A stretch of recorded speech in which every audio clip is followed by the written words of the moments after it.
Hi,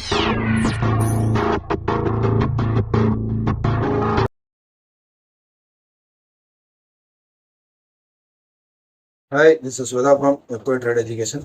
இந்த வீடியோவில் நம்ம என்ன பார்க்க போறோம்னா நெக்ஸ்ட் வீக் வந்து மார்க்கெட் என்ன கண்டிஷன்ல இருக்கலாம். ஸோ இந்தியா பாகிஸ்தானுடைய ஒரு பார்டர் ப்ரெஷர் எப்படி இருக்கு, கிட்டத்தட்ட ஒரு சில மார்க்கெட்டுக்கு சம்பந்தமான நியூஸஸை பார்த்துட்டு நம்ம நிஃப்டியோடைய டெக்னிக்கல் வந்து என்ன லெவலில் ரெடிட் ஆகுது, ஸோ ஒரு நம்ம பொசிஷனலாக ஒரு ட்ரேட் எடுக்கிறதுக்கு வந்து எந்த லெவல்ஸில் வந்தால் நம்ம ஒரு ட்ரேட் எடுக்கலாங்கிறத நம்ம சார்ட் அனாலிசிஸும் வந்து நம்ம பார்த்துக்கலாம்.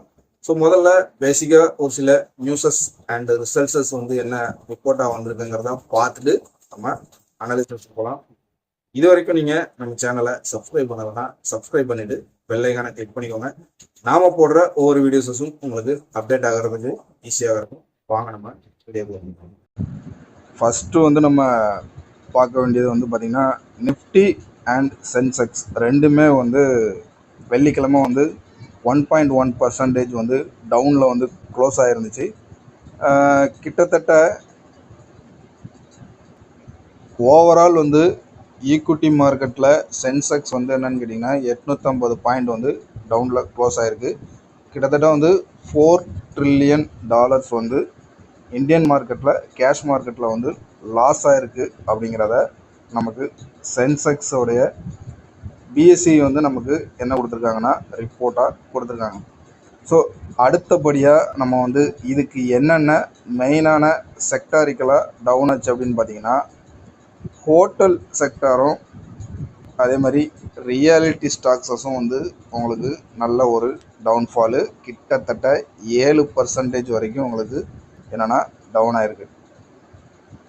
ஸோ இது வந்து உங்களுக்கு பிஎஸ்சி சென்செக்ஸோட கம்பேர் பண்ணும்போது 2.7% வந்து டவுன் ஆகிருக்கு. அடுத்ததாக நம்ம வந்து பாரதி ஏர்டெலுடைய ஃபவுண்டர் சுனில் மிட்டலில் வந்து அவர் என்ன பண்ணுறாருன்னு கேட்டிங்கன்னா ஒரு சைனா நிறுவனமான ஹையர் நிறுவனத்தை வந்து இந்தியாவுடைய யூனிட்டை வந்து இவங்க என்ன பண்ணுறாங்கன்னா 49% ஸ்டேக்கை வந்து $2 மில்லியன் வந்து என்ன பண்ணுறாங்கன்னா வாங்கிறதுக்கு ஒரு பிளான் பண்ணியிருக்காங்க. அது ஃபியூ வீக்ஸஸில் வந்து உங்களுக்கு சைன் ஆகக்கூடிய நிலைமைக்கு வந்துடும் சொல்லி ப்ளூம்பர்க்கோடைய ரிப்போர்ட் கொடுத்துருக்காங்க. ரெண்டாவது நம்ம அடுத்ததாக பார்க்குறது வந்து என்னென்னு கேட்டிங்கன்னா ரீட்டைல் இன்ஃப்ளேஷன் வந்து பார்த்திங்கன்னா கிட்டத்தட்ட 3% வந்து ஸ்லிட் ஆகிருக்கு. ஸோ ஆர்பிஐயோடைய ரேட் கட்டுக்கு வந்து நம்ம என்ன அடுத்த டிசிஷன் வரப்போகுதுங்கிறத பொறுத்து தான் வந்து நம்ம அடுத்த என்ன மூமெண்ட்டுக்குள்ளே இருக்கும் அப்படிங்கிறத வந்து பார்க்கணும். பேங்க் ஆஃப் இந்தியாவுடைய ரிசல்ட்டை வந்து பார்த்தலாம். பேங்க் ஆஃப் இந்தியாவுடைய ரிசல்ட் வந்து நெட் ப்ராஃபிட் உங்களுக்கு என்னென்னா 82.5% வந்து ஏறி இருக்குது, கிட்டத்தட்ட 2626 கோடிக்கு. ஸோ இது வந்து போன வருஷத்தோட கம்பேர் பண்ணும்போது உங்களுக்கு நல்ல ஒரு பர்ஃபார்மன்ஸை வந்து பேங்க் ஆஃப் இந்தியா கொடுத்துருக்கு.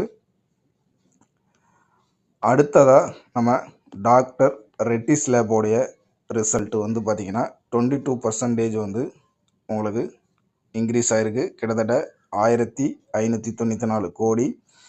ஸோ இவங்க என்ன கொடுத்துருக்காங்கன்னு பார்த்தீங்கன்னா பிஏடி அதாவது ப்ராஃபிட் ஆஃப்டர் டேக்ஸ் வந்து 2% ஏறி இருக்குது, கிட்டத்தட்ட 5654 கோடிங்கிற மாதிரி இவங்க ரிசல்ட் கொடுத்துருக்காங்க. ஸோ அடுத்து பிர்லா கார்பரேஷன் லிமிட்டோட ரிசல்ட் வந்து பார்த்திங்கன்னா அதுவுமே நல்ல ரிசல்ட்டு தான், கிட்டத்தட்ட 33% ஏறி இருக்குது, 257 crore கொடுத்துருக்காங்க. ரெவன்யூ வந்து உங்களுக்கு 7% வந்து அப்பில் கொடுத்துருக்காங்க. ஸோ இதுவுமே வந்து ஒரு நல்ல ரிசல்ட்டாக தான் வந்து பார்க்கப்படுது. குறிப்பாக இப்போ வந்து நமக்கு வந்து இந்த இந்தியா பாகிஸ்தான் பார்டர் ப்ரெஷர் போய்கிட்டு இருக்கிற இந்த டைமில் ஸோ ட்ரம்ப் வந்து ஒரு சைனா கூடைய ட்ரேட் டாக்ஸ் வந்து போய்கிட்டு இருக்கு. இது வந்து வர்ற வீக் வந்து இது வந்து ஒரு ஒரு முக்கியமான ஒரு டிசிஷனுக்குள்ளே போகலாம்.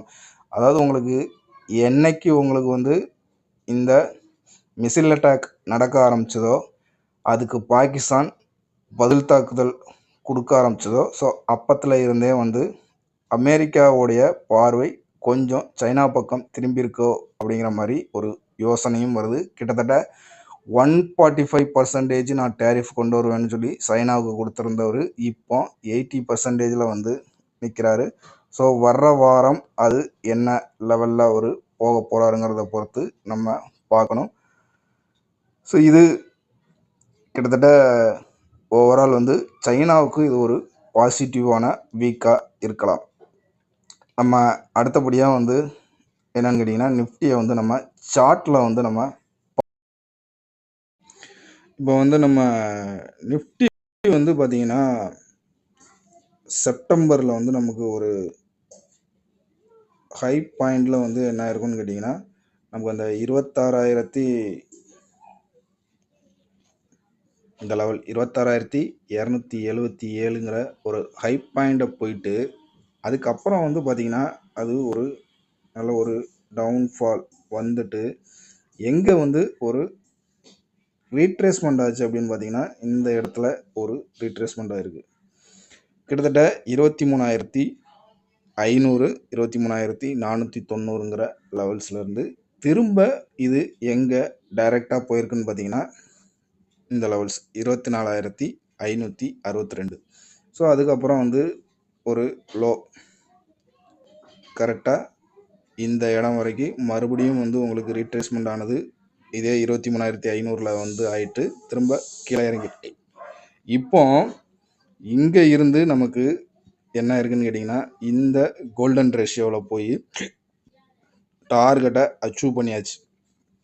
இனிமேல் வந்து நமக்கு என்ன வரணும் அப்படின்னு கேட்டிங்கன்னா டெக்னிக்கலாக ஒரு ரீட்ரேஸ்மெண்ட் ஆகணும். அந்த ரீட்ரேஸ்மெண்ட் லெவல் வந்து இந்த லெவலாக இருக்கலாம். பட் அதை உடச்சிதுன்னா ஒரு பெரிய ஃபாலிங் வரும். இப்போ நம்ம வந்து ஏற்கனவே 2 வீடியோஸில் வந்து நம்ம சொல்லிக்கிட்டு இருந்தோம். அது என்னன்னு பார்த்தீங்கன்னா 23,500 வந்து நமக்கு ஒரு கன்சாலிடேஷன் ஏரியாவாக இருக்கும். அந்த இடத்துல நம்ம வந்து ஒரு புல் பேக்கை நம்ம எதிர்பார்க்கலாம். அப்படி ஒரு புல் பேக் வந்து அங்கேருந்து நடக்கிற பட்சத்தில் கிட்டத்தட்ட இங்கேருந்து மறுபடியும் இந்த லெவலுக்கு போகும்போது அது கிட்டத்தட்ட உங்களுக்கு ஒரு 1000 பாயிண்ட்ஸ் அப்படிங்கிற ஒரு லெவல்ஸில் நமக்கு இருக்கும். அப்போது இது வந்து கிட்டத்தட்ட என்ன ஆகலாம்னு கேட்டிங்கன்னா ஒரு 4-5 ட்ரேடிங் செஷன்லேயே நடக்கலாம். அதாவது இந்த இடத்துல நமக்கு என்ன ஆச்சுன்னா ஒரு ரீட்ரேஸ்மெண்ட் கிடச்சி ஒரு கன்சாலிடேஷன் முடிஞ்சிருச்சு அப்படின்னா அங்கேருந்து உங்களுக்கு ஒரு புல் பேக் ஆகும்போது ஒரு 4-5 ட்ரேடிங் செஷன்லேயே உங்களுக்கு அந்த 1000 பாயிண்ட்ஸை வந்து அப்ரோச்மெண்ட் பண்ணிடும். அதுக்கப்புறமா வந்து அது மேலே போகுதா அப்படிங்கிறது நமக்கு தேவையில்லை. ஸோ நம்ம அந்த ஏரியாவில் ஒரு ப்ராஃபிட்டை நம்ம புக் பண்ணிவிட்டு வெளியில் வந்துடலாம். ஸோ இதை தான் வந்து நம்ம வாட்ச் பண்ணிகிட்டு இருந்தோம். இந்த வீக் வந்து அது நடக்கிறதுக்கான பாசிபிலிட்டி ஹையாக இருக்குது. ஏன்னா ஏற்கனவே வெள்ளிக்கிழமை நடந்த லாஸ்ட் ட்ரேடிங் செஷனுடைய கேண்டிலும் அதை தான் ப்ரெடிக்ட் பண்ணுது. ஒரு கேப் அப்புக்கான சான்சஸ்லாம் வந்து இருக்கிறது அப்படிங்கிறது ரொம்பவே குறைவு தான். கிட்டத்தட்ட இந்த வீக் வந்து அந்த இடத்துல நமக்கு அதாவது 23,500ங்கிற அந்த லெவலில் நமக்கு ஒரு ரீட்ரேஸ்மெண்ட் ஆனால் அங்கேருந்து ஒரு கன்ஃபர்மேஷன், அதாவது திரும்ப மார்க்கெட் ஏறப்போகுது அப்படிங்கிறது ஒரு டெய்லி கேண்டிலில் கன்ஃபர்மேஷன் முடிஞ்சிச்சுன்னா கண்ணை மூடிட்டு ஒரு கால் வந்து இந்த மணி காலை ஒன்று வாங்கி வச்சோன்னு சொன்னால் கம்பல்சரி அது ஒரு ராக்கெட்டை வந்து நம்ம எதிர்பார்க்கலாம். ஸோ ஓவரால் மார்க்கெட் வந்து இந்த வீக் வந்து ஃபஸ்ட்டு ஒரு 2-3 டேஸ் வந்து ஒரு கன்சாலிடேஷனுக்கான லெவல்ஸ் தான் இருக்கிறதுக்கான வாய்ப்பு அதிகமாக இருக்குது. ஒரு அந்த லெவல்ஸுக்கு வந்ததுக்கப்புறம் ஒரு கன்ஃபர்மேஷன் கிடச்சிதுன்னா பொசிஷ்னலாக ஒரு ட்ரேட் எடுத்து அதில் ப்ராஃபிட் பார்க்கலாம். ஸோ இன்ட்ராடே பண்ணுறவங்க இன்ட்ராடேயில் ஒரு என்ட்ரி கிடைச்சா நம்ம ட்ரேட் எடுக்க ட்ரை பண்ணுவோம். இந்த வீடியோ வந்து உங்களுக்கு பிடிச்சிருக்கும்னு நினைக்கிறேன். பிடிச்சிருந்துச்சுன்னா லைக் பண்ணுங்கள், நம்ம சேனலை சப்ஸ்கிரைப் பண்ணுங்கள். Thanks for the watch.